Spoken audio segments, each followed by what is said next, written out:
Hi everybody, my name is Mainak. I'll be presenting the ISCA 2021 paper titled Zero Inclusion Victim, Isolating Core Caches from Inclusive Last Level Cache Evictions. As the paper title suggests, this work proposes an inclusive last level cache design that guarantees freedom from inclusion victims. This is a brief outline of the talk. First, I'll present the basic problem that Zero Inclusion Victim or ZIV LLC is trying to solve. Next, I'll present the most important ingredients of the solution and present a few result highlights. Next, I'll discuss the advantages and disadvantages of the inclusive LLC and dig deeper into the ZIV LLC design. I'll present a few simulation results and wrap up with a summary and a discussion of future work. In this schematic, I'm showing 4 cores along with their private caches. 3 blocks B1, B2, and B3 are cached in the private caches. I'm also showing the shared LLC banks along with the sparse directory slices. The sparse directory slices are responsible for keeping track of the privately cached copies of the blocks.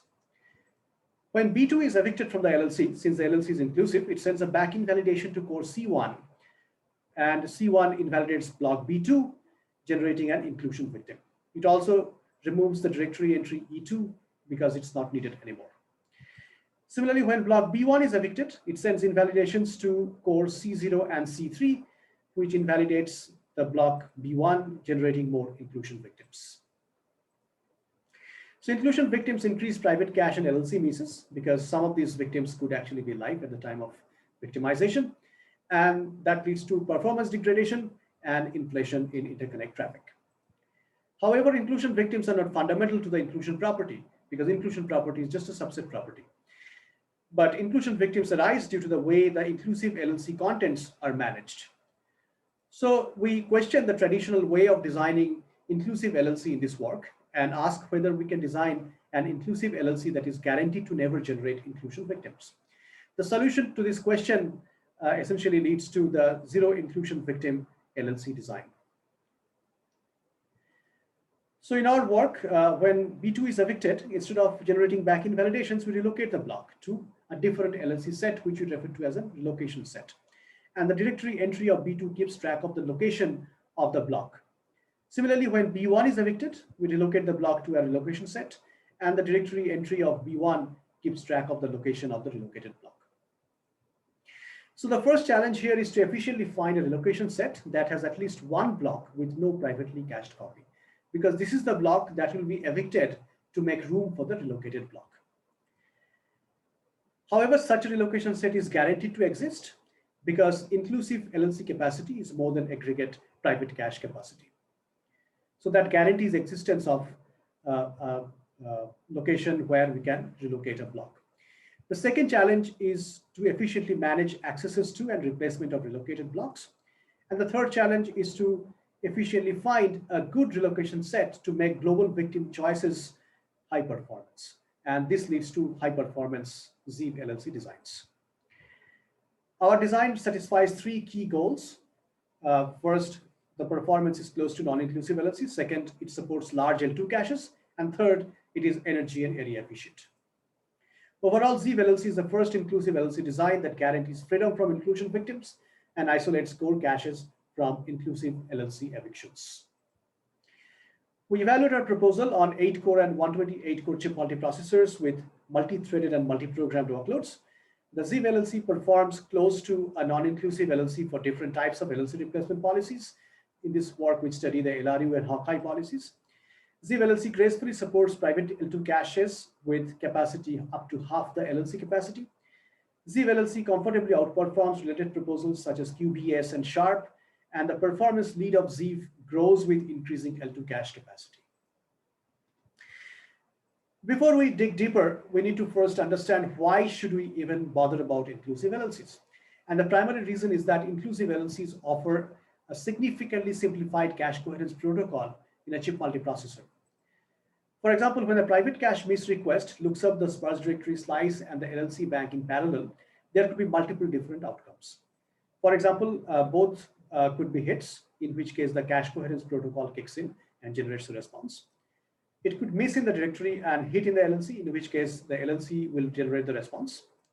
It could miss in both, in which case the request will be forwarded outside the chip to the home socket, and eventually a response will arrive from the home socket. The fourth case can never arise in an inclusive LLC, and that gives a distinct advantage to the inclusive LLC design. For example, it cannot hit in sparse directory, but miss in the LLC. This case can arise in non-inclusive designs, and this case is far more complex than all other three cases. Because in this case, we need to find out a particular core that can actually generate the response to the requester, and that introduces new transient states and a lot of new protocol races. However, performance loss due to inclusive LLC is well known. In this chart, I'm showing the speed up normalized to the inclusive LLC exercising LRU policy for a 256 KB L2 cache. And the L2 cache capacity is varied. The LLC capacity is 1 MB per core. And we compare the inclusive and non-inclusive design performance for two different LLC policies like LRU and Hawkeye. And this is done on an 8-core CMT with 72 multi-program workloads. So if we focus on the comparison between inclusive and non-inclusive LLCs with LRU policy, we see that the performance gap between these two increases as the L2 cache capacity increases. And that is because the volume of inclusion victims also increases. If we focus on the comparison for the Hawkeye policy, we see that the performance gap is much larger.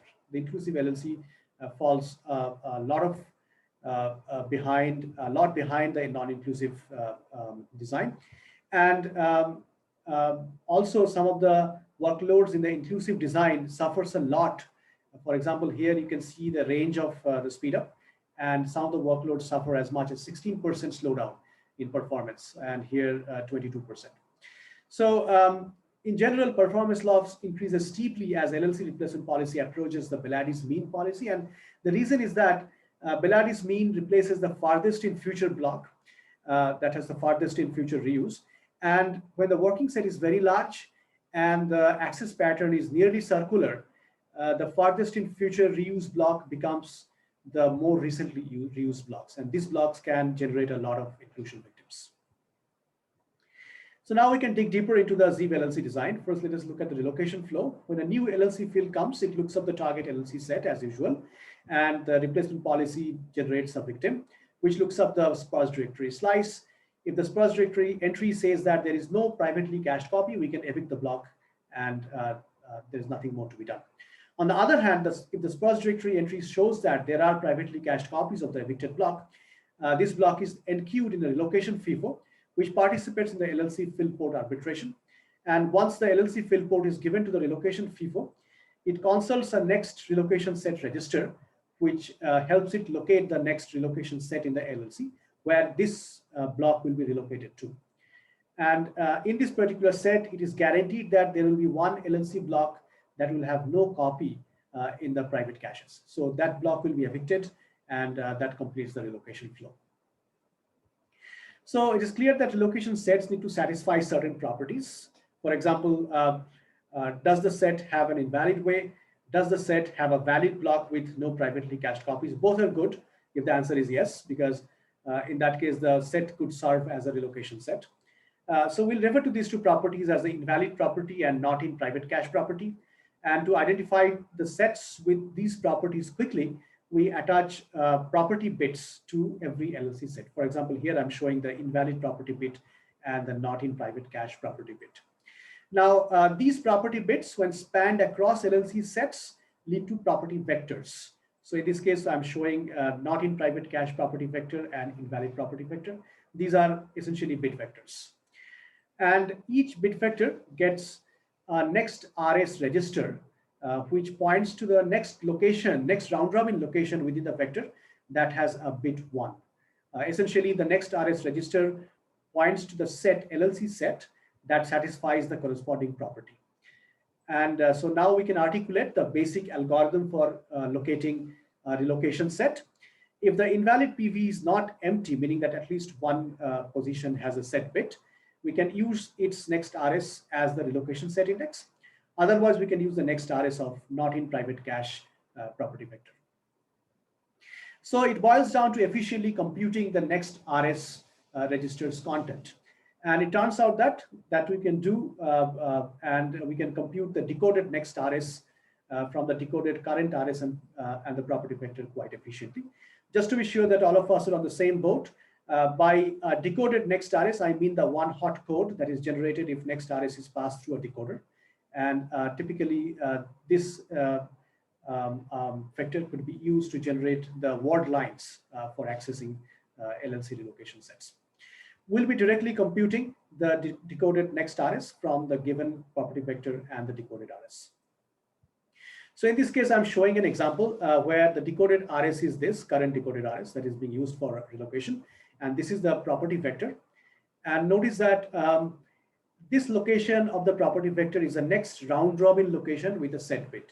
So we want to generate our decoded next RS that will have a 1 in this position and everything else will be 0. So first we generate a mask to essentially zero out the lower portion of the property vector, and we add the mask with the property vector to that. And that generates the upper property vector. And we also generate the 2's complement of the upper portion of the property vector, as you can see here.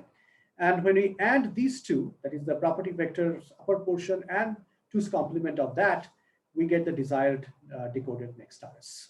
So the computation is quite simple, can be done very efficiently. However, the invalid and the not in private cache properties may not offer good relocation sets. We need to combine these properties with locality-centric properties. LRU not in private cache property is one such property where a set could be found in which the LRU block does not have any privately cached copy. And this is applicable if the LLC policy is LRU.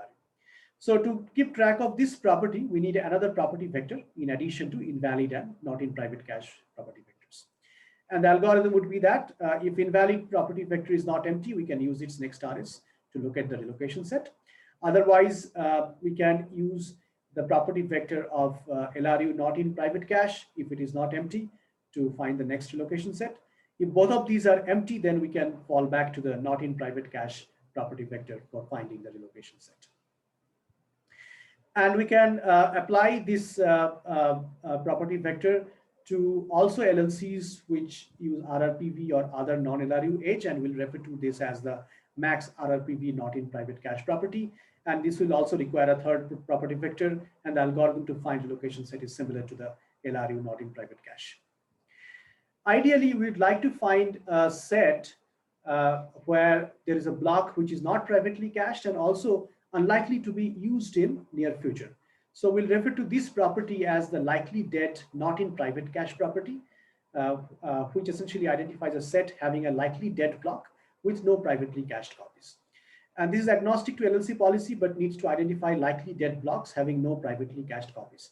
This requirement perfectly fits the proposal on cache hierarchy aware replacement or CARE, published in 2012, which infers liveness of blocks evicted from private caches. Essentially, within the blocks which are evicted from private caches, it tries to identify the subset which could be inferred dead. Please refer to the paper for more details. In this case also, we need a third property vector to keep track of likely dead not in private cache sets. The priority order for next RS would be invalid PV, then likely dead not in private cache PV, and then not in private cache PV. And we can apply this property to also LLCs which use RRPV to grade the blocks, and we'll refer to this property as max RRPV likely dead not in private cache. And in all these designs using different types of properties, we can reduce the number of relocations at each priority level by consulting the original LLC set to see if it satisfies the property of that level. If yes, then no relocation is required. We can just pick a different victim from the original set and be done with it. The RTL synthesis of the decoded next RS computation using 45 nanometer TSMC process shows that the critical path meets 0.75 nanosecond timing target for a fully combinational implementation. And that is equivalent to 3-cycle latency and repeat interval at 4 gigahertz clock frequency. The area overhead of the logic varies from 0.045 millimeter square to about 0.1 millimeter square per LLC bank, depending on how many property vectors are required for a certain implementation of the Z LLC. So now I'll discuss how to manage the relocated blocks. Each LLC block has a new relocated state to identify the relocated blocks, and the LLC hit logic becomes valid and not relocated and tag match. Each sparse directory entry also has a new relocated state in addition to a pointer field for recording the location of a relocated block. The pointer field records the bank ID, LLC set, and the LLC way of a relocated block. So when a private cache miss request looks up the sparse directory and the LLC tag array in parallel, if the directory entry says that the block is relocated, it's guaranteed that the lookup will miss in the LLC tag. But in this case, the pointer could be used to fetch the data block from the LLC data array. The critical path length for this access is max of directory array and LLC tag array lookup. We have to wait for both of them to finish, and followed by the LLC data array lookup latency. This needs to be compared with the baseline critical path, which is just the sequential access of LLC tag array and LLC data array. And the difference between these primarily arises due to a longer directory array lookup latency. And we find that this delta is about 1 to 3 cycles. That is, Z LLC latency is slightly bigger than the baseline for relocated block access. The storage overhead of the design comes in the form of 3 new state bits per LLC block, relocated not in private cache and likely dead, amounting to 6 kilobyte per 1 MB LLC bank. 1 new state bit and a pointer per sparse directory entry, resulting in 18 kilobyte to 54 kilobyte storage per LLC bank in a 2x directory, depending on the L2 cache capacity. And overall, we have the storage overhead of 24 kilobyte to 60 kilobyte per 1 MB LLC bank, resulting in a 6% overhead. Now let's look at some simulation results. We'll start with the LRU policy. We have 1 MB LLC per core in these results, and per core L2 cache is varied in size. The first 2 bars are the baseline inclusive and non-inclusive designs, and the speed up numbers are normalized to this particular baseline inclusive design.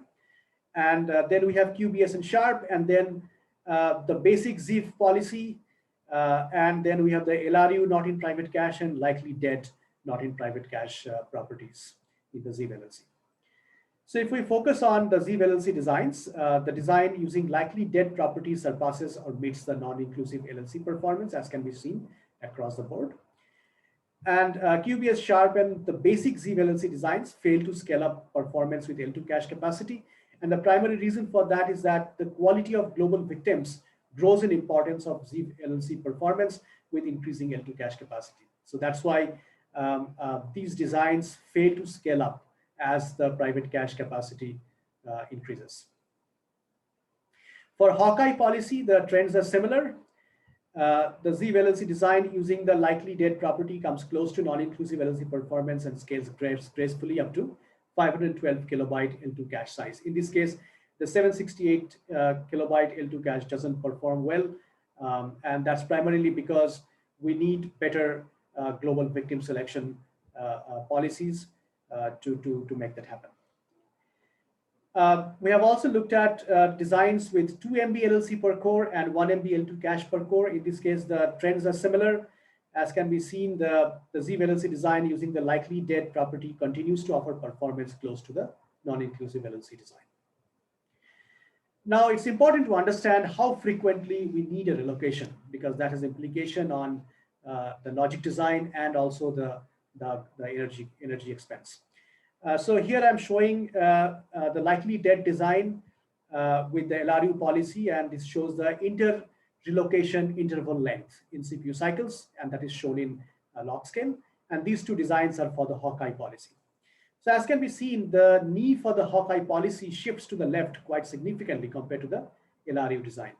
And that is expected because Hawkeye policy experiences more number of shorter inter-relocation intervals, because Hawkeye policy generates a lot more number of inclusion victims. A negligible fraction of inter-relocation intervals has length less than 10 cycles, as can be seen here. And this is good news because our logic that computes next RS is combinational and has a repeat interval of 3 cycles. So if we had a lot of very short inter-relocation intervals, it would be difficult for us to have a combinational design. We'd have to think about pipelining that design, but that's not needed, as can be seen here. The energy expense of block relocation is shown as the average EPI addition here in picojoule.